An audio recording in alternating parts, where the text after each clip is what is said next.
오늘 시간에는 한 번 구원이 영원한 구원인지를 알려주는 생명책의 비밀과 그 진실이란 제목으로 함께 말씀의 은혜를 나누기를 원합니다. 오늘도 거룩하고 복된 주의 날에 주 앞에 예배로 나오는 사랑하는 우리 성도들과 또 온라인으로 함께 예배드린 성도들을 사랑하고 축복합니다. 하나님께서 우리를 천국까지 잘 인도하시도록 우리가 우리 자신을 내어드려야 되고 또 적극적으로 신앙생활을 해야 될 줄로 믿습니다. 하나님이 다 해주신다 이렇게 생각하고 아무것도 아니하고 있으면 천국 가서 슬피 울며 슬피 울지는 않겠지만 한탄하고 통곡할 때가 있을 거예요. 그러니까 신앙생활을 그냥 허투루 이렇게 하는 것이 아니라 열심히 진심으로 잘 감당하게 되기를 바랍니다. 여러분 혹시 탈피에 대해서 들어보셨습니까? 탈피. 이 탈피라는 것은 양서류하고 갑각류에서만 일어나는 독특한 현상입니다. 이 탈피는 그 생명체가 성장하는 데 있어서 반드시 겪어야 될 하나의 진통입니다. 저는 가끔 이렇게 그 영상 중에 이런 그 애완동물을 기르는 게 이렇게 떠가지고 이렇게 우연히 클릭하다 보면 그게 나와요. 근데 서양에서 이렇게 기르는 이런 가재 이런 것들을 기르면 이게 돈이 비싼가 봐요. 그런데 이런 것들을 잘 길러서 새끼를 부화해가지고 팔면은 돈이 되나 봐요. 영상만 이렇게 과정만 촬영해서 이렇게 수입을 올린 게 아니라 그리고 보게 되면 이런 갑각류의 탈피 과정을 밤새도록 찍어가지고 영상으로 이렇게 올려놓거든요. 그 영상 가운데 하나인데요. 이렇게 탈피를 합니다. 그러니까 그 껍질을 벗는 거예요. 껍질을 벗는 것이 이런 가재만 하는 게 아니고요. 매미도 그렇게 껍질을 벗고 나오고요. 누에도 그래, 누에도. 그 누에 아래, 왼쪽 아래 보게 되면 껍질 같은 게 있잖아요. 누에가 5번인가? 저도 누에를 길러봤거든요. 근데 누에가 성장하는데 저 껍질을 저렇게 벗어요. 그래서 성장하고 나중에 이제 이것이 나방이 되거든요. 또 번데기가 돼가지고 나방까지 돼요. 이 과정이 3단계를 이 누에는 거치는데요. 이런 그 곤충들에게서 이런 그 탈피의 과정을 볼 수가 있어요. 그러면 왜 이 곤충들은 탈피의 과정을 겪어야 되느냐? 곤충이나 이런 양서류 갑각류에서 그것은 그 껍질이 성장을 안 한대요. 고객들이. 그러니까 우리 사람은 탈피를 안 하잖아요. 그죠? 우리 사람이 탈피를 허물을 벗지는 않잖아요. 근데 그 뱀도 이렇게 허물을 벗지 않습니까? 이렇게 탈피를 해야 되는데 그건 뭐냐면 한 번 외형이 입혀진 것은 성장을 않고 몸뚱아리는 커지는 거예요. 그리고 그 안에 성장할 수 없으니까 찢어서 거기서 나와야 돼요. 그래서 이 탈피 과정을 겪지를 못해서 결국에 탈피하다가 죽는 가지도 봤어요. 아, 이게 죽을 수도 있구나. 그래서 어떤 학자가 연구를 조사를 해보니까 이 탈피를 하는데 고통이 이루 헤아릴 수 없이 크답니다. 특히 뱀들은요, 이 탈피를 하게 될 때 살을 찢는, 이렇게 살을 그 칼로 이렇게 찢어버리는 그런 고통 속에서 탈피를 한다는 거예요. 다른 동물들은 제가 조사를 안 해봐서 잘 모르지만 이런 가재나 이런 걸 보면은요, 팍 떨어요. 그 탈피하는 과정에. 야, 저거 힘든 과정이겠다. 그런 생각을 합니다. 그런데 이 탈피라는 것이 우리 신앙생활에도 필요하다는 거예요. 성장하기 위해서는 때로는 우리도 내 생각을 내려놓고 고정관념을 내려놓아야 돼요. 왜? 더 성장해야 되니까. 그래서 우리의 신앙생활도 어쩌면은 우리가 기존에 가지고 있던 생각이나 관념이나 또는 어떤 교리나 이런 것들에 우리가 상당히 어쩌면 함몰되어 있어요. 그래서 그런 과정을 겪어서 올라가야 돼야 성장할 수가 있거든요. 그런데 그런 과정을 자기가 고정해 놓아버리면 결국에 그 탈피를 하지 못하고 거기에서 주저앉을 수밖에 없는 그런 상태가 있는 것이죠. 우리의 어떤 그 탈피의 과정들을 제가 그래서 돌아봤어요. 우리 교회가 얼마나 많은 탈피의 과정을 겪어왔을까. 야, 어마어마한 과정을 겪은 거더라고요. 하나하나 과정이 너무나 어쩌면은 힘들고 그 단계마다 통과하기가 쉽지 않은 그러한 탈피의 과정을 겪어왔다. 그런데 이 어떤 신앙생활에 대해서 그냥 목사님을 신뢰하고 목사님 말씀이 맞다 생각하고 따라오신 분들에게는 그러한 탈피의 과정이 그렇게 크게 나타나지는 않을 거예요. 당연하다고 생각하는 거니까. 그러나 어떤 생각에 딱 고정이 돼 있는 사람들은 그 과정을 탈피하기가 쉽지 않다는 거예요. 어마어마한 탈피의 과정을 겪어오는. 그리고 지금도 저는 이 탈피의 과정 성장하기 위해서 내 생각을 내려놓고 하나님의 말씀은 뭐라고 나와 있는가. 예전의 생각을 그대로 갖지 아니하고 하나님은 뭐라고 말씀하고 있는가. 우리가 성경 66권을 주셨잖아요. 그래서 어떤 한 구절만을 따라갈 것이 아니라 성경 전체가 말씀하고 있는데 우리가 놓쳐버린 것은 무엇일까? 이런 것들을 지금도 저는 생각하면서 성경을 보고 성경을 연구하고 성령께 물어보고 그렇게 따라가고 있는 것이죠. 그 중에서 우리가 이 가장 중요하게 여겨야 될 것은 뭐냐? 성경 말씀을 우리는 가장 표준으로 삼아야 한다는 거예요. 우리의 기존의 관념, 그러니까 예수님 당시도 서기관과 바리새인들이 있었잖아요. 서기관과 바리새인들이 있었는데 이 서기관과 바리새인들은 자기들의 고정관념을 가지고 있었어요. 그 고정관념이 뭐냐? 하나님은 한 분이다. 그런데 예수님은 당신이 하나님이라고 얘기를 해버렸거든요. 그러니까 이걸 이해할 수 없는 거잖아요. 이해할 수 없는 거잖아요. 하나님께서 육신을 입고 이 땅에 올 수 있다라는 것에 대해서 생각을 못한 거죠. 생각을 못한 거죠. 그러나 이미 여러 번 그거에 대해서 하나님께서 말씀해 오셨는데도 자기가 보고 싶은 말씀, 듣고 싶은 말씀만 새겨놓는 거예요. 그리고 그렇지 얘는 자기가 생각을 안 해버리는 거예요. 이미 기록되어 있었으나 그것을 알지 못하는 것이죠. 예를 들어서 우리나라의 지금 신학적인 구조를 보게 되면 삼위일체 하나님을 믿는 거예요. 삼위일체 하나님은 100% 제가 봤을 때 옳은 말입니다. 그거 틀린 게 아니에요. 삼위일체 하나는 옳은 거예요. 그러면 삼위일체 하나님을 믿게 되면은 그럼 어떤 증상이 나타나느냐? 희한하게도 삼위일체만을 듣게 되면 하나님을 세 분으로 생각하게 되는 거예요. 세 분처럼. 그래서 보좌도 세 개가 있는 것으로 생각하고요. 예수님을 항상 하나님의 아들로 가둬놓으려고 그래. 왜? 하나님은 아버지고 예수님은 아들이니까. 이 생각에 딱 머물러 있는 거예요. 그러면 하나님께서 그러면 아들이 없느냐 또는 아들을 이 땅에 보내지 않느냐? 아니에요. 요한복음 3장 16절에도 하나님이 세상을 이처럼 사랑하 독생자를 그를 믿는 자마다 하나님이 세상을 이처럼 사랑하사 독생자를 보내주셨다니까요. 그래서 우리에게 아들을 보내주셨다라는 말을 우리는 요한복음 요한 1서를 통해 알 수가 있어요. 그러나 하나님께서 아들을 보내셨다, 이것은 삼위일체적인 생각을 갖는 사람에게는 아주 중요한 구절이죠.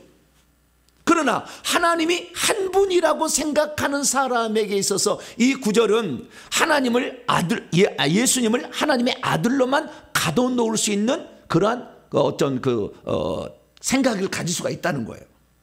그러면 성경은 뭐라고 얘기했느냐? 바울은 그렇게 얘기하지 않았어요. 디모데후서 3장 16절, 우리 요한복음 3장 16절만 암송할 게 아니라 디모데후서 3장 16절도 암송해야 되는 거죠. 크도다 경건의 비밀이요 그렇지 않다 하느니 없도다. 이런 그분, 위에 보면 하나님을 지칭하는 거예요. 하나님은 육신으로 나타난 바 되시고 영으로 의롭다함을 받으시고 천사들에게 보이시고 만국에서 전파되시고 세상에서 믿음 받으시고 영광 가운데서 올려지셨다. 여기 보니까 하나님이 육신으로 나타난다고 그랬잖아요. 아들이 육신을 입었다는 게 아니라 뭐라고요? 하나님이 육신으로 나타난 바 되어서 이 땅에 살다가 영광 가운데 승천하셨다, 이렇게 말하지 않습니까? 그러니까 하나님을 삼위일체적으로 생각한 사람은 예수님을 하나님으로 올리기가 쉽지 않아요. 쉽지 않아. 이게 왜? 그 생각이 고정돼 버리거든요. 그래서 성경을 전체적인 것을 보고 예수님을 판단해야 되는 거죠. 그래서 수많은 사람들이, 그래서 저희 교회도 이런 과정이 있었는데요. 예수님을 누구로 믿어야 되느냐? 마태복음 16장 16절 베드로의 신앙 고백처럼 주는 그리스도시요 살아계신 하나님의 아들이십니다. 예수님을 그리스도와 하나님의 아들로 믿는 믿음, 중요하죠. 음부의 권세가 이기지 못하는 엄청난 겁니다. 그런데 이 믿음만 갖고 있을 게 아니라 요한복음 20장 28절에 도마의 신앙 고백, 도마는 나의 주 나의 하나님, 나의를 빼버리면 주 하나님이, 예수님이 주 하나님이다. 이게 요한복음 우리에게 말하는 거 아닙니까? 그런데 삼위일체적 고정관념을 갖고 있으면 그게 눈이 안 보이는 겁니다. 주 하나님이란 게 안 보여. 요한계시록에 주 하나님 곧 전능하신 이가 이르시되 나는 알파요 오메가다, 처음이요 마지막이다. 이제도 있었고 지금 이제도 있고 전에도 있었고 장차 올시다. 이런 거에 대해서 안 보이는 거예요. 그래서 우리의 고정관념이 아주 우리의 생각의 믿음을 어쩌면은 제한해버리는 그런 경우가 있다는 것을 우리는 알게 되는 것이죠. 그래서 저와 여러분들은 성경에 있는 그대로를 볼 수 있게 되기를 축원합니다. 예수 그리스도는 아버지가 보내신 분이고 하나님의 아들이 맞습니다. 그러나 그것만이 아니에요.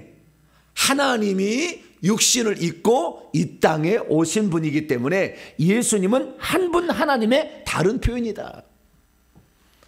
우리의 위대한 신학자 이런 사람들도요, 구약의 여호와가 곧 예수입니다, 이렇게까지 말합니다. 위대한 신학자들이다. 그러나 이렇게 말하는 사람 없어요. 어떻게 말하냐? 여호와는 한 분 하나님의 표현인데 구약시대 표현이고 예수님은 한 분 하나님의 표현인데 신약의 표현이다. 이렇게 말하는 사람은 없어요. 제가 얘기를 하는 거지. 이 생각을 갖기가 쉽지 않다니까요. 쉽지 않은 거예요. 요한복음의 8장에만 보더라도 8장 24절, 8장 28절, 8장 58절에 하면은 예수님이 나는 스스로 있는 게 아니라 에고 에임이라는 표현을 쓰므로 나는 내가 하나님인 걸 믿지 않으면 너희가 여전히 죄 가운데 있을 거다. 하나님이 너희를 위해서 죽으러 왔는데 왜 그걸 모르냐 이 유대인들아. 예수님이 책망하는 모습을 봅니다. 나는 아브라함이 나기 전부터 있었어. 너희들보다 나이가 어리다고 생각하지 마. 그렇게 분명하게 얘기를 한 거예요. 그렇지만 고정관념이 가지고 있는 사람은 어떻게 하나님이 육신을 입을 수가 있느냐, 불가능하다, 이렇게 생각하는 거예요. 결국에 그래서 이 예수님을 죽인 사람 누구냐? 하나님을 가장 잘 안다는 그 사람들이 예수님을 신성모독죄로 정죄해서 죽여버립니다. 그래서 우리의 고정관념이 이렇게 무섭다는 거예요. 하나님을 안 믿는 사람이 예수님을 죽인 게 아니라니까요. 하나님을 가장 잘 믿는 사람들이 결정을, 사내들은 공의에서 결정을 해서 예수님을 죽이고 마는 이 엄청난 비극을 초래하게 되었다는 것입니다. 그렇기 때문에 우리가 신앙생활을 하게 될 때 우리는 예전에 들어왔던 고정관념을 내려놓아야 되고, 성경은 뭐라고 말씀하고 있느냐, 이 진리의 말씀에 어떻게 나와 있냐를 전체적인 것을 다 볼 수 있는 저 여러분 되시기를 축원합니다. 그래서 오늘날에 구원에 관한 것도 우리가 기존의 관념을 너무 신봉하다 보면 진리의 말씀을 따르지 못하고 오히려 어떤 것은 진리의 그 말씀을 이해하는데 방해가 될 수도 있다라는 것입니다. 그중에서 한 번 구원은 영원한 구원이다 라는 말을 하는 사람들이 있는데요, 이런 사람들 저희 교회에서는 여러 차례 제가 얘기를 했기 때문에 이 부분에 대해서는 잘 알고 있을 거예요. 그런데 그것이 한번 고정관념이 돼버린 사람들은 안 바꾸려 해. 탈피를 안 하려고 해. 그 탈피하면 크게 자기의 신앙이 무너질 것처럼 생각하는 거예요. 전혀 무너지지 않습니다. 더 견고해집니다. 할렐루야. 정확히 하나님 말씀 알아보면 더 견고해지는 거지. 거기를 내가 아이고 이거 아니야, 한 번은 영원한 걸 내가 이걸 버리면 나는 구원은 잃어버릴 것 같아. 그게 아니거든요. 제 설교를 들어봅니다만 저처럼 천국에 관한 확신을 가지고 전한 목사가 어디 그만큼 얼마나 있습니까? 제 자랑이 아니고, 네, 저는 다 알고 있지만 그렇게 하잖아요. 그렇기 때문에 우리가 어떤 고정관념을 갖고 있는 것을 버리면 내가 큰일 났다 이 생각하지면 안 돼. 성경대로 믿어야 되겠다. 할렐루야. 내가 갖고 있는 생각이 너무나 좁은 생각이었고 빈약한 생각이었다는 걸 인정하고 성경에 말한 걸 그대로 알게 되면 그 하나님의 모든 경륜과 뜻을 다 알아서 내가 지금 어떻게 해야 될 것인가를 찾아갈 수 있는 것이죠. 요즘 새벽마다 제가 요한계시록 강의를 하고 있는데, 그래서 오늘은 하늘의 생명책의 관점으로서 한 번 구원은 과연 영원한 것인가, 이 부분에 관해 조금 달리 조명을 해서 이렇게 말씀을 좀 나누도록 하겠습니다. 자, 오늘 본문 말씀은 어떤 말씀입니까? 이기는 자라야 흰옷을 입게 될 것이며 그의 이름이 생명책에서 지워지지도 않고 예수님께서 아버지 앞과 천사들 앞에서 그의 이름을 인정해 주실 것이다 라고 했다는 말씀입니다. 이 말을 헬라에서 직역을 좀 해보면 이렇습니다. 이기고 있는 자는 흰 겉옷들을 장차 스스로에게 두를 것이다. 그리고 내가 그의 이름을 장차 생명책으로부터 결코 지우지 아니할 것이다. 오히려 우리 성경은 오히려가 없어요. 그러나라는 말이 없어요.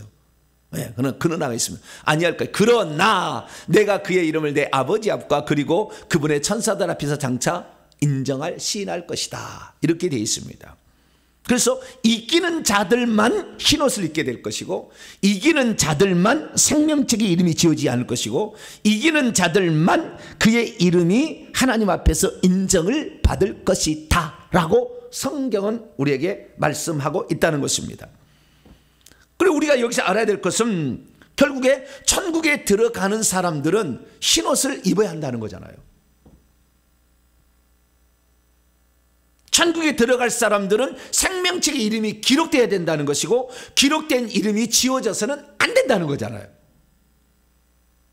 우리가 천국에 들어가기 위해서는 하나님께서도 인정해 주는 사람이 돼야 된다는 거잖아요. 나는 구원 받았어. 나는 이미 구원 끝났어. 자기가 아무리 떠들고 세뇌를 했다 할지라도 주님이 너 아니야 그러면 끝나는 거예요. 주님이 인정해 줘야지. 인정을 해 줘야지. 근데 주님이 인정해 줄 것을 따라가지 아니하고 자기가 가지고 있는 확신을 가지고 따라가서는 안 되는 거죠. 그래서 우리는 주님이 뭐라고 말씀하셨는가에 대해서 주목을 해야 됩니다. 할렐루야. 내가 믿고 싶은 것을 믿는 것이 아니라 주님이 믿으라고 하는 것을 믿어야죠.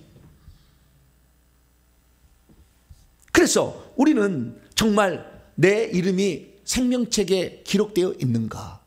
내 이름이 생명책에서 지워지고 있지는 않는가? 내 생명책이 지워지지 않게 하려면 그러면 어떻게 해야 되는 것인가? 이런 것들을 들어야 되는 것이죠. 내 이름이 한번 생명책에 기록되어 있으니까 나는 영원토록 구원을 받은 거야. 나의 구원은 끝났어. 이건 지금 애써 지금 하나님의 심판 앞에 자기 쓸 것을 생각지 아니하고 나는 괜찮아 이렇게 생각하는 거예요. 그거 아니요. 주님 앞에 섰을 때 그때 인정을 받아야 된다잖아요. 그러면 어떻게 해야 인정을 받을 것인지를 생각을 해서 인정받을 걸 준비하면 되잖아요. 할렐루야. 그걸 준비하지. 나는 괜찮아. 남은 생명책이 기록되어 있으니까 나는 천국 갈 거야. 계속 이렇게 자기에게 세뇌를 한다고 해서 그날 무시 달라지는 게 없다 그 말이죠. 내가 지금 과연 그 생명책의 이름이 지워질 만한가? 그럼 어떤 사람이 생명책이 지워졌나? 살펴봐야죠. 그래서 이걸 주의하면 되겠구나. 이렇게 하면 되겠구나. 그래서 두렵고 떨림으로 우리의 구원을 이루어가는 것이 정상이지. 그거 걱정하지 마. 그거 하는 거 이상한 거야. 너는 하나님을 믿지 않는 거야. 그건 하나님이 주신 구원을 부정하는 거야. 이런 식으로 생각을 해가지고 사람들을 호도해서 자기 안위하게 만드는 이러한 말에 속아서는 안 되는 거예요. 그래서 사실 제가 이런 말을 증거하는데요. 이런 말을 들을 수 있을 정도의 수준이라는 것은 상당한 수준인 거예요. 이 말을 아예 안 들으려고 합니다. 그렇게 하면은 구원의 확신이 없어진 것처럼 착각을 하기 때문에. 아니에요. 저처럼 구원의 확신이 강한 사람이 있으면 나와보라 할 정도. 그 정도잖아요. 그래서 우리가 탈피의 과정을 우리는 겪는 것을 주저하지 말아야 돼요. 성경이 말씀하신 바 예수님이 말씀하신 특히 요한계시록에 최종적으로 우리의 구원에 관하여 들려준 주의 말씀을 우리는 주목해야 되는 거예요.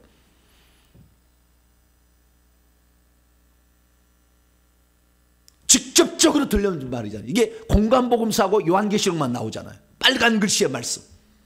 우리는 이 빨간 글씨의 말씀을 정확히 주목해야 되는 거예요. 어떤 것보다도. 그래서 그 말씀의 의미를 정확히 찾아내서 우리는 그 말씀대로 가야 될 줄로 믿습니다. 그래서 이 사대교회는요, 오늘 이 사대교회 주신 말씀인데, 이 사대교회 주시는 말씀은 살아있다고 하는 이름은 가졌지만 실제로 죽어있는 교회였습니다. 그러니까 나는 구원은 변화없어, 나의 구원은 안전해, 이렇게 생각하고 있었지만 사실은 구원을 받지 못할 사람이 있었다는 거예요. 여기에 참 특별한 것은요 1절 말씀이에요. 1절 말씀. 1절 말씀을 보면 다른 데는 그 요한계시록의 2장 3장에 뭐 7교회에 주신 말씀이 나오는데 그중에서 두아디라 교회하고 사대 교회 이 두 개 교회는요 지역을 복수로 쓰고 있어요. 두아디라 들 안에 있는 교회에게 사대 들 안에 있는 교회에게. 왜냐하면 이 두 교회는요 둘로 갈라져 있었어요. 성도가 둘로 갈라져 있었어요.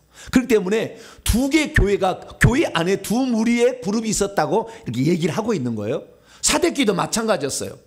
그래서 이 사대들 안에 있는 교회의 메시지 전달자 목회자들이겠죠. 그들에게 편지하라고 예수님이 사도 요한에게 말했습니다. 그리고 예수님은 당신을 누가 소개했냐? 하나님의 7 영들과 7 별들을 가지고 있다라고 말했습니다. 7 영들이라는 것은 불꽃 같은 눈으로 다 이렇게 감탄한다는 거예요. 우리의 일거수일투족을. 7 별이라는 것은 7 별이라는 7 교회의 사자라고 얘기했기 때문에 목회자들을 하나님께서 중심으로 어떤 말을 증거하고 있는가 불꽃처럼 살펴봐서 왜 그 목회자가 하는 말을 듣고 그대로 신앙생활 할 거거든. 그러니까 목회자들이 거의 지옥에 가는 거예요. 왜? 잘못 얘기해가지고. 그리고 7 별을 쥐고 있는 그분이 말하기를 내가 너의 행위를 알아온 채 있다. 왜냐하면 네가 살았다고는 이름은 가졌지만 사실은 죽어 있는 이로 있기 때문이라 이렇게 말했습니다. 그래서요 사도교회는 두 무리의 그룹이 있었어요. 두 무리의 그룹이 있었다는 것은 어떻게 알 수가 있느냐? 사대들이라는 표현세에 나와 있고 그 밑에 내용을 보면요 두 무리 딱 어떻게 구별되느냐? 첫째요 한 부리는 죄는 지었으나 회개하지 않아도 나의 구원은 변함이 없다 함으로 말미암아 더러운 옷을 입고 있는 사람들이 있었고 또 한 부리는 죄를 지었을 때에 회개를 해서 자기 옷을 빨아가지고 흰옷을 입고 다니는 사람들이 있었다는 거예요. 그것은 자기가 결정하는 거예요.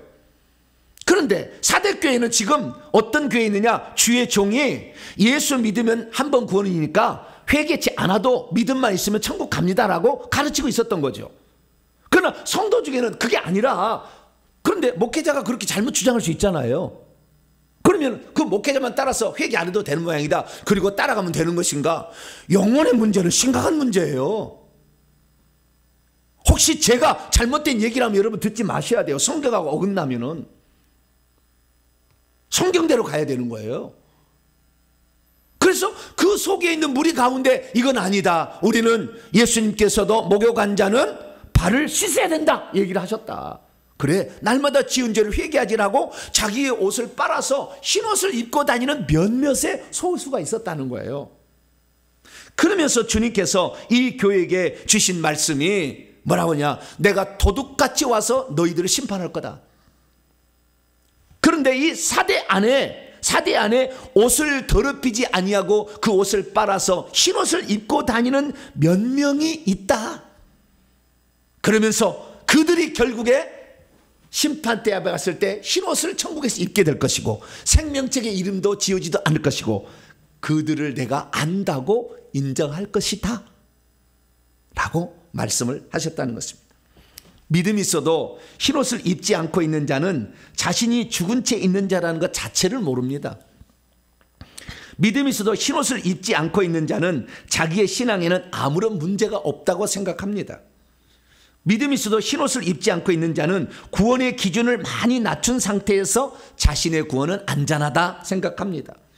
믿음이 있어도 흰옷을 입지 않고 있는 자는 자기는 온전하지 않아도 믿음이 있으니 구원받을 것이다 생각합니다. 믿음이 있어도 흰옷을 입지 않고 있는 자는 열심히 회개하여서 자신을 깨끗해 하고 있는 자는 주님의 완전한 용서를 믿지 못하는 불신앙의 행위라고 매도를 합니다. 믿음이 있어도 흰옷을 입지 않고 있는 자는 한 번 생명책의 이름이 기록이 되면 결코 지워지지 아니하니 자신의 구원은 안전하다고 생각합니다. 믿음이 있어도 흰옷을 입지 않고 있는 자는 말씀대로 믿고 있는 자를 오히려 이상한 사람 취급합니다. 우리는 우리의 잘못을 날마다 회개해서 예수님의 피로 빨아가지고 흰옷을 만들어서 그날 심판대 앞에 갔을 때에 생명책의 이름이 지워지지 않는 사람이 되기를 축원합니다. 그렇게 돼야 되는 거예요. 그래서 회개가 결국에 천국 들어간 마지막 관문의 통과, 마지막 그 통과, 그 검열대에서 우리를 보는 거예요. 왜 제가 이렇게 회개를 이렇게 많이 외치겠어요? 우리가 죄를 안 짓고 산다면, 우리가 눈으로 보는 게 있고 욕심이 있는데 화나는데 입술이 그냥 가만히 있을 수 있냐 그 말이죠. 그러다 보면은 우리가 잘못할 수 있는데 그럼 어떻게 할 거냐는 거예요. 나는 예수 믿었으니까 괜찮으니 아니다는 겁니다. 사대교회를 보라. 주님이 그렇게 얘기한 거예요. 두 무리가 있었다. 너는 어느 무리에 속할 거냐? 주님 우리에게 말하잖아요. 그래서 제가요, 그간 우리가 어떤 강을 건너왔을까? 이 강을 건너기 쉽지 않았어요. 때로는 깨질까? 내가 이렇게 이 길을 가게 되면 과연 올바른 길일까? 두려움도 있었을 거예요. 그런데 우리가 강을 많이 건너왔더라고요. 이 강을 한 개만 건너기도 어려운 사람이 많았을 텐데, 지금 구원과 천국만 얘기했을 때 한 8가지 강을 건너왔어요. 우리들이. 한 10년 동안, 2013년부터 제가 이 말씀을 증거했는데 한 10년 동안 8개의 강을 건너왔더라고요. 이 첫 번째 강부터 통과하기 너무 어려운 강들이었어 사실. 그냥 정보배 목사의 말씀을 그냥 저분은 진리의 말씀을 증언해. 그리고 따라온 사람은 그냥 이게 그냥 당연히 그런 줄 알아. 그렇지만 심각한 이런 구원과 천국에 대해서 심각한 고민한 사람은 충격적인 것을 많이 경험하고 왔다는 거죠. 첫 번째는 뭐냐? 질문으로 제가 만들어 봤는데요. 첫째, 한 번 구원받았으면 영원히 구원을 받은 것인가? 답은 아니다 이거야. 아니다. 왜냐하면 구원은 잃어버릴 수 있다는 말이 한두 개가 아니야. 나더러 주여 주여 한 다음에 해서 내가 천국에 들어갈까? 아니다. 아버지의 뜻대로 행하는 자에 들어간다고 했잖아요. 그렇기 때문에 그냥 믿는다고 다 들어간 게 아니요. 그 말이 쏘저렇게 예수님 말씀을 해가지고 성경에 조금 발라져 있어. 그걸 잘 모르면은 그냥 제가 그 쓴 첫 번째 책에서 회개와 천국복음이라는, 그냥 네이버 치시면은 그냥 책 서점에 다 팔아요. 사시면 돼요. 이 책을 읽어보면 다 나왔어요. 그래서 한 번 구원 영원한 구원이 받은 것인가? 아니다. 구원을 잃어버릴 수도 있다. 그래서 두렵고 떨리면 그걸 이어가야 된다는 거예요. 두 번째는 예수님을 믿게 되면 과거의 죄와 현재의 죄와 미래를 다 용서받았는가? 이것은 조금은 맞고 조금 대부분 틀려요. 왜냐하면 과거의 죄는 주님이 덮어버립니다. 덮어버려요. 그리고 현재 짓고 있는 죄와 미래의 죄는 회개해야 구원을 받습니다. 그렇기 때문에 예수 믿었다고 과거, 현재, 미래 다 용서받는 거 아니에요. 세 번째는 십자가에서 우리 인간이 받을 저주를 예수님이 다 처리하셨는가? 처리하셨어요. 처리하신 거예요. 갈라디아 3장 13절 처리하셨어요. 처리하셨으나 그것이 내 것이 되게 하기에는, 내 것이 되게 하려면 우리가 해야 될 일이 있었어요. 그건 죄의 자백입니다. 내가 지은 죄를 자백해야 되고 심지어 내 조상들이 지은 죄까지도 자백해야만이 저주가 끝나는 것이지, 예수 믿었다고 저주가 자동적으로 끝나지는 않아요. 예수 믿음으로 우리는 둘째 사망으로부터만 벗어납니다. 지옥에 가는 것으로서부터 우리는 벗어나기 시작하는 거죠. 그럼 육체가 안 죽는 게 아니에요. 그럼 육체가 왜 죽느냐?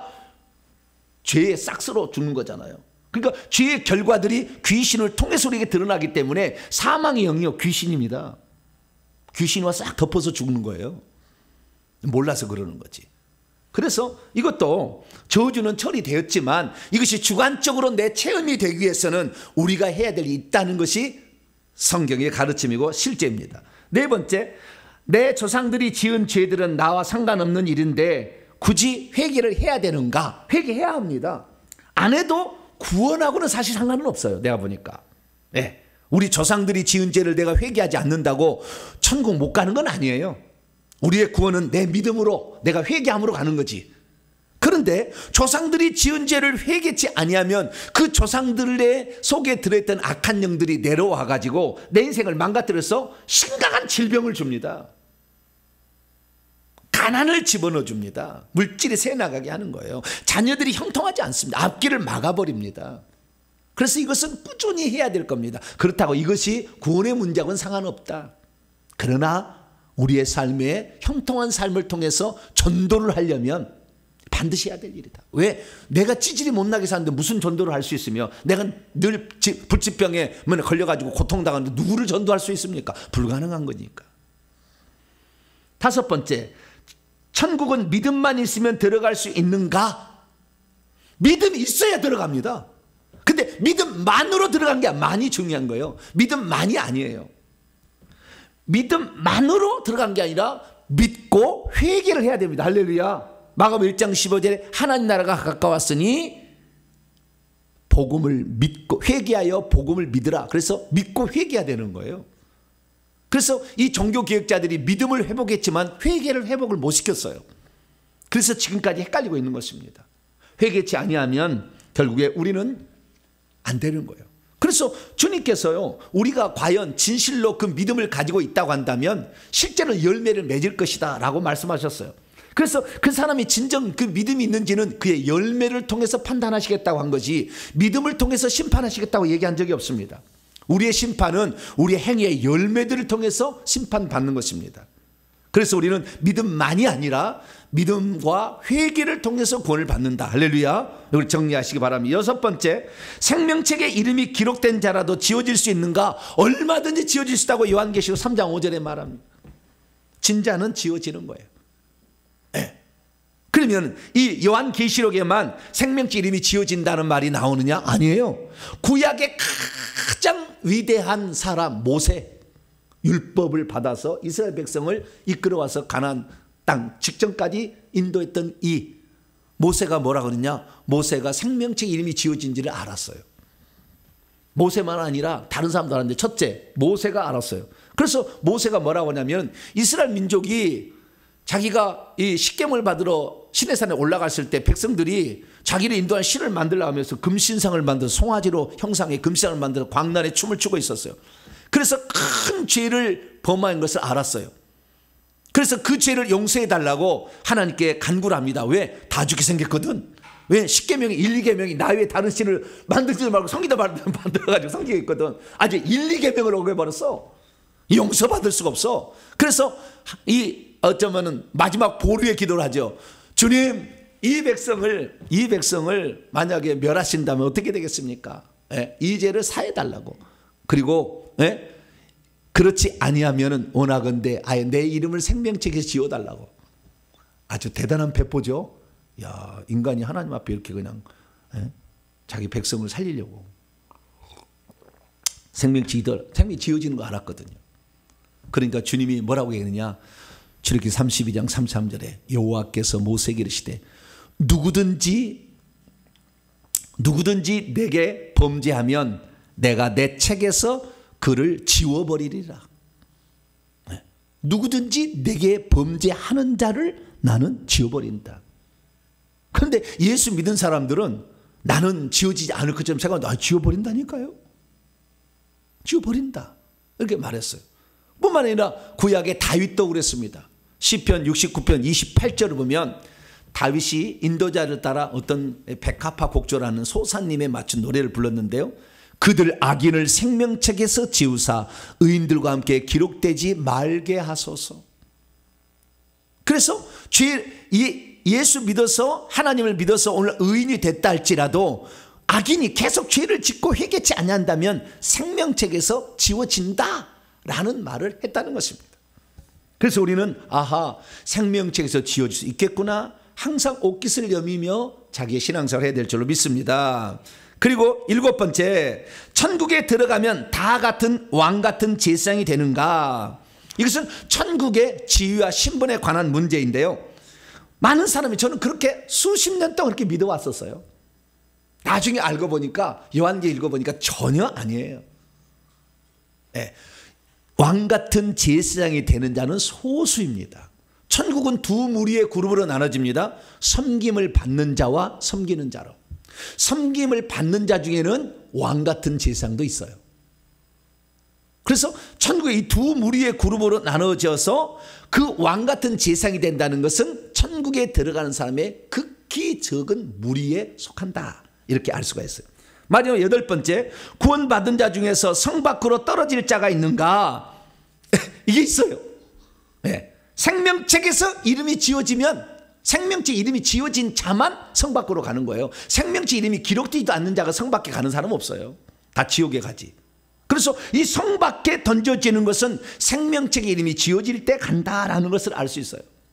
그 예표로서 우리는 마태복음 25장에 10처녀 가운데 미련한 5처녀, 그 그 처녀도 신랑을 좀 예수님을 믿고 있는 사람이고 신랑의 재림을 기다리고 있는 사람이었지만 결국에 문 밖에, 성문 밖에 버려진다는 거예요.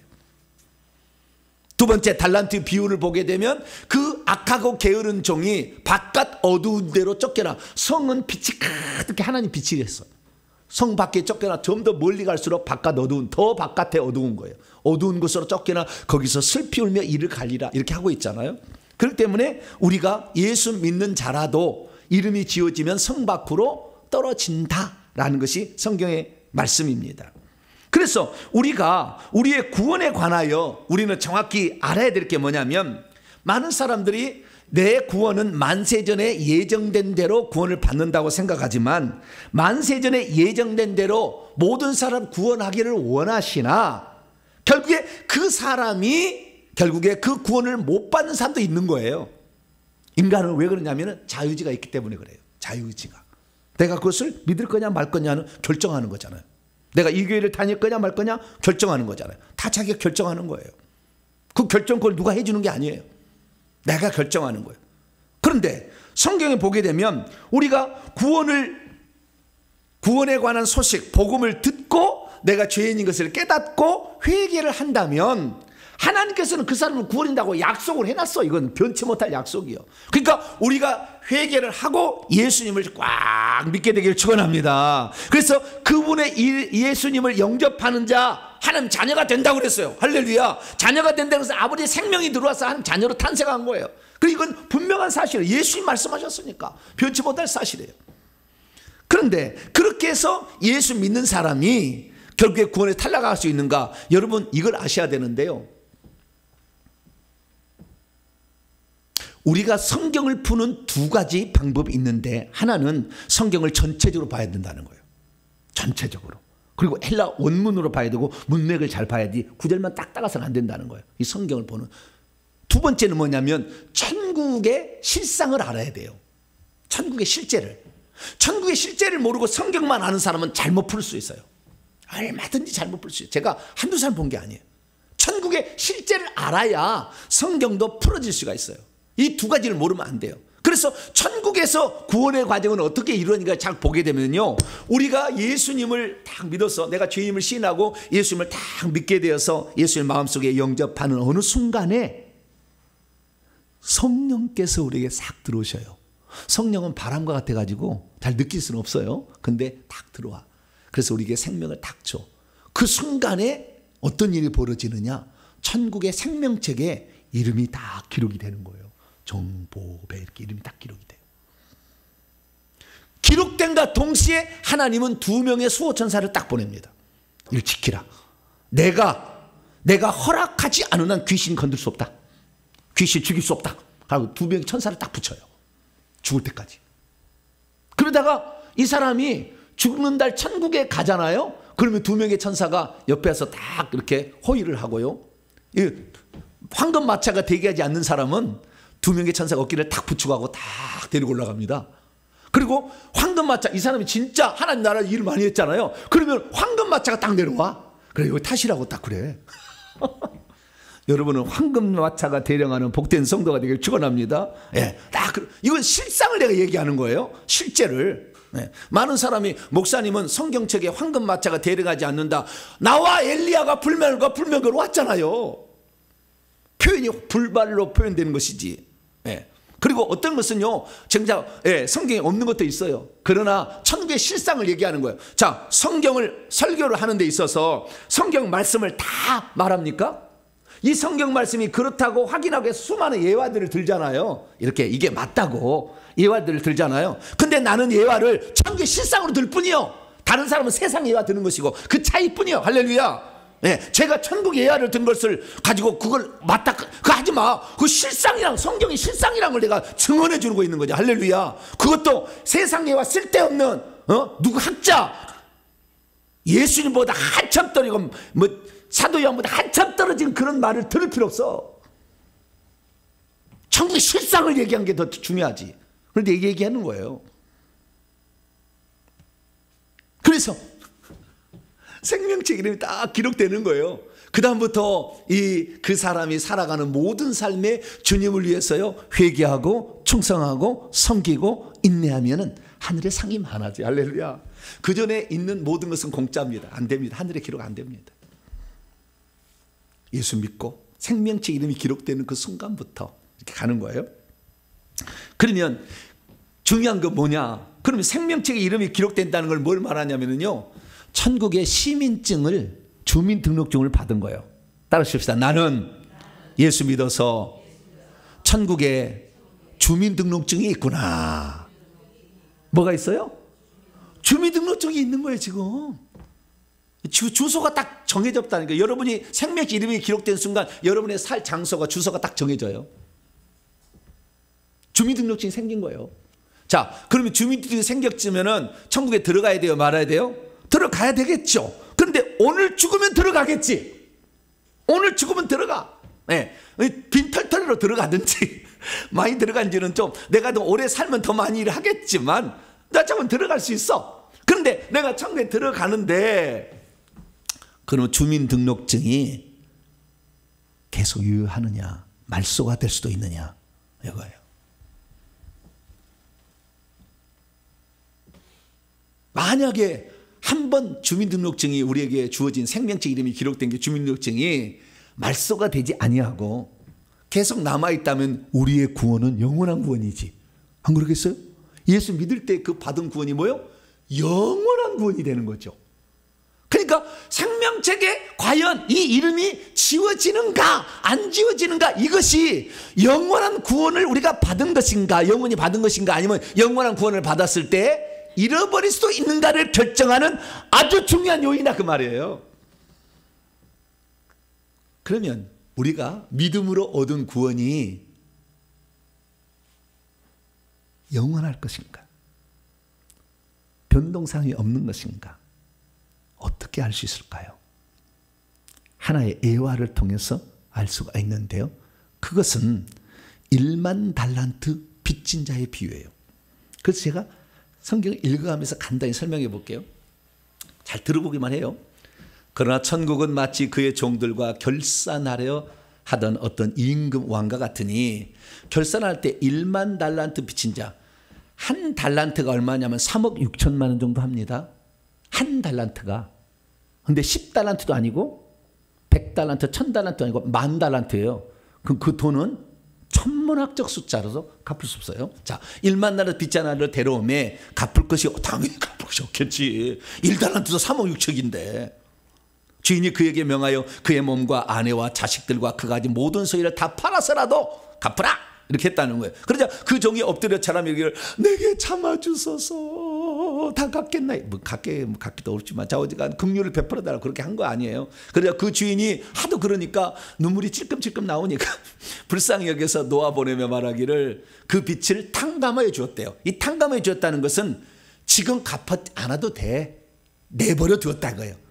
안 갚는다고 어떻게 감옥에 쳐넣다 이러지 않았다는 거예요. 아시겠죠? 탕감하여 주었더니 그 종이 나가서 자기에게 100데나리온 빚진 자, 자, 1만 달란트하고 100데나리온은요 하루 품삯이에요. 데나리온의 가치는 달란트하고 달라. 100데나리온은 세 달치하고 그 다음에 열흘 뿐이니까 조그만 거예요. 그런데 그 빚진 동료 종을 하나를 만났네, 1만 달란트 빚 탕감받는 자가. 그리고는 목을 조르면서 빚을 갚아야지 이랬어요. 그러니까 그 종이 엎드려가지고 똑같이 했죠. 나에게 참아주소서, 내가 당신에게 갚겠나이다, 사정을 했어요. 그런데 쥐는 1만 달란트 탕감 받았으면서 100대나 빚진 자, 아주 적은 자는 용서치 아니하고 어떻게 했어요? 그 빚을 갚으라고 감옥에 가둬버렸다는 거예요. 그러니까 그의 동료종이 자기들 보니까, 야, 저놈은 지가 받은 은혜는 어떻게 생각하지 아니하고 남은 저렇게 홀대할 수가 있느냐. 그래서 주인에게 고해 바쳐버렸어요. 그러니까 이에 주인이 그를 소환했습니다. 소환했어요. 말합니다. 악한 종아, 내가 빌기에 애원하기에 내 빚을 전부 탕감하여 주었거늘 내가 너를 불쌍히 여긴같이 너도 내 동료를 불쌍히 여기면 마땅치 아니하냐 하고, 주인이 노하여 그 빚을 다 갚도록 갚을 때까지 옥졸들에게 붙였다는데, 고문하고 있는 자들도 혼문하면 고문하고 있는 자들에게 고문을 하도록 넘겼습니다. 이와 같이 너희가 각각 너희의 마음으로부터 자기 형제를 용서하지 아니한다면 너희 하늘 아버지께서도 나의 하늘 아버지께서도 너희에게 이와 같이 하시리라 이렇게 말했습니다. 이 사건을 통해서 알 수 있는 것은 뭐냐면 우리가 예수 믿을 때에 죄를 탕감받은 것을 비유로 설명해 준 거예요. 그러면 우리의 죄가 탕감받았다는 것은 죄를 덮어두었다는 것입니까? 아예 없애버렸다는 겁니까? 덮어버린 것뿐이요. 없는 것처럼 덮어버린 것뿐이요. 그래서 주님께서는 이 죄를 탕감받은 도무지 갚을 수 없는 그 빚을 탕감을 받았는데 죄 용서를 받았는데 네가 용서받은 자답게 사는 것을 하나님 보신다는 거예요. 그래서 그 사람이 그 탕감받은 그 은혜를 알고 그렇게 살아간다면 영원히 그 죄를 덮어버릴 거예요. 그런데 그 주인의 생각과 어긋난 삶을 살고 있으면 반드시 소환한다는 거 아니에요. 이게 심판대예요. 소환해서 내가 너의 죄를 덮어주었는데 너 어떻게 살았느냐. 내가 싫어하는 그 죄를 계속 짓고도 네가 한 번도 죄 용서해달라 얘기 안 했다면 너는 다시 그 벌을 받아야 된다 이거예요. 그래서 고문 주는 자 넘겨버린다. 이렇게 주님께서 얘기를 하는 것입니다. 그렇습니다. 우리가 구원을 받은 것은 주님의 한량없는 불쌍히 여김으로 우리가 구원을 받은 거예요. 할렐루야. 그래서 우리가 죄가 덮어진 것이 없어진 게 아닌데도 불구하고 많은 사람들이 자기 죄가 없어진 걸로 착각해. 그래서 나의 구원은 영원하다. 아니요. 우리의 삶을 통해서 과연 네가 그 죄가 계속 덮어질 자로 있을 것인지 아니면 다시 소환해서 네 죄값을 묻게 할 것인지는 내가 너의 행위를 보고 결정하겠다. 주님이 그랬다는 거예요. 그래서 죄 용서 받은 자답게 합당한 열매를 맺고 있는 자를 하나님께서는 계속 죄를 덮어서 영원히 구원을 받게 한다. 할렐루야. 그러나 그렇게 살지 않는 자는 어떻게 해요? 취소한다 이거죠. 탕감 취소한다는 거예요. 이것이 성경의 견해인 것입니다. 그렇습니다. 우리는 한번 우리가 구원을 받는 것이 죄가 없어져 버려가지고 하나님께서는 내 죄를 기억지 아니한다 이렇게 생각하는데 회개했을 때 그런 거예요. 회개했을 때. 회개 안 했잖아요. 그냥 죄인이라면 시인만 하고 예수 믿은 거잖아요. 그러나 그런 자들에게 성령을 만약 죄를 다 자복하고 예수를 영접하셨다면 아무도 영접을 못해. 너무나 죄를 많이 져가지고. 그래서 그냥 덮어줘서 영접해서 성령도 주시고 죄사함도 주시고 생명이 이렇게 기록해 줬어요. 할렐루야. 그러면 내가 이렇게 용서받을 수 없는 자였는데 용서를 하나님 해주셨으니 얼마나 큰 은혜를 내가 받았나 생각하고 주님 나 같은 자가 무엇을 해서 삽니까? 주인의 뜻이 무엇입니까? 주인을 내가 기쁘시게 하다가 천국 가겠습니다. 할렐루야. 그 마음으로 주님의 뜻을 찾아야 되는데 뭐 때문에 지금 주인 예수님이 없어 죽었는데 그 죄를 또 짓고 있고 죄를 짓고도 회개도 안 해. 그래서 옷이 더럽혀 있는데도 나는 살았다 그렇게 하고 있어. 그럼 마지막 때 오냐 살았지 네 말대로 내가 인정해 주마. 절대 그렇지 않는다 그 말이에요.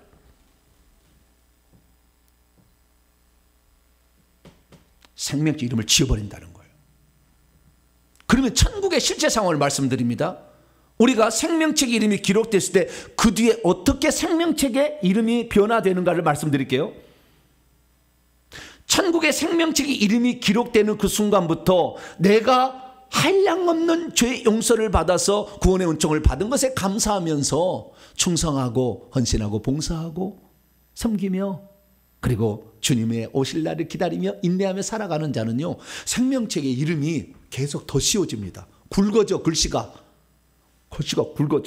굵어지고요. 굵어질 뿐만 아니라 그 글씨에서 빛이 막 나와. 빛이 더 빛이 막 발산해.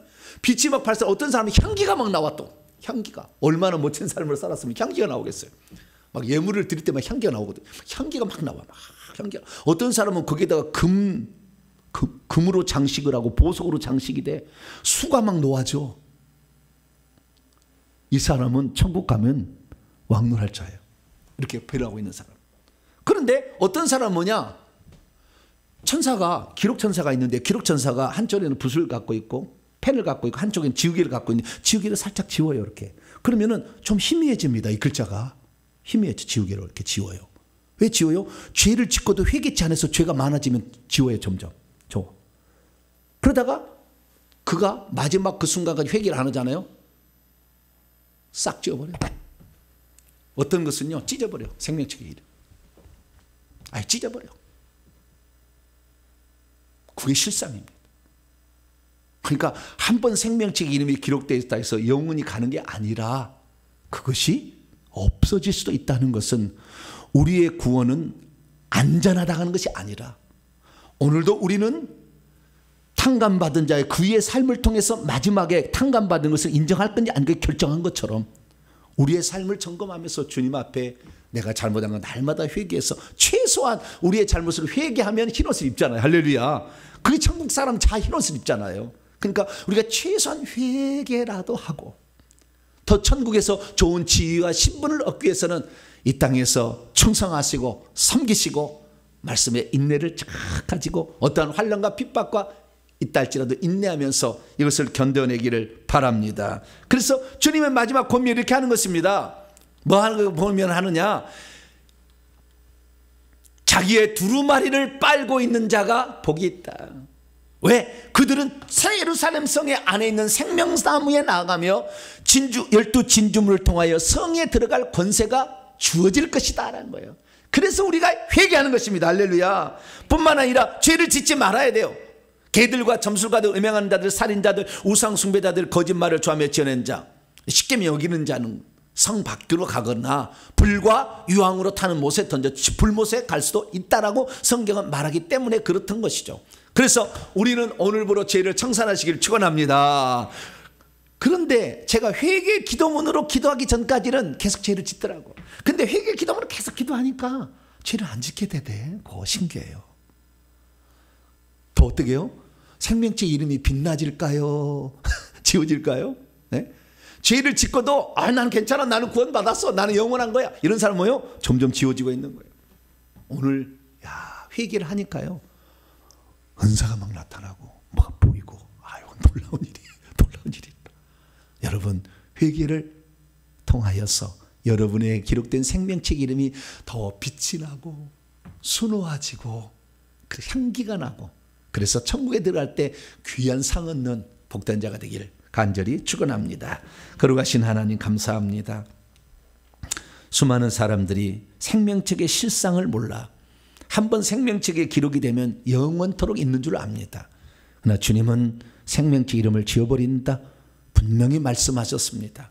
주여, 그래서 우리는 구원받은 이후의 삶이 어떻게 사느냐에 따라 주님이 평가하신다고 하는 그 말씀에 따라 오늘 회개하고 충성하고 섬기며 인내하며 나아가는 복된 자가 되게 해 주옵소서. 우리 주 예수 그리스도의 이름으로 기도하옵나이다. 아멘.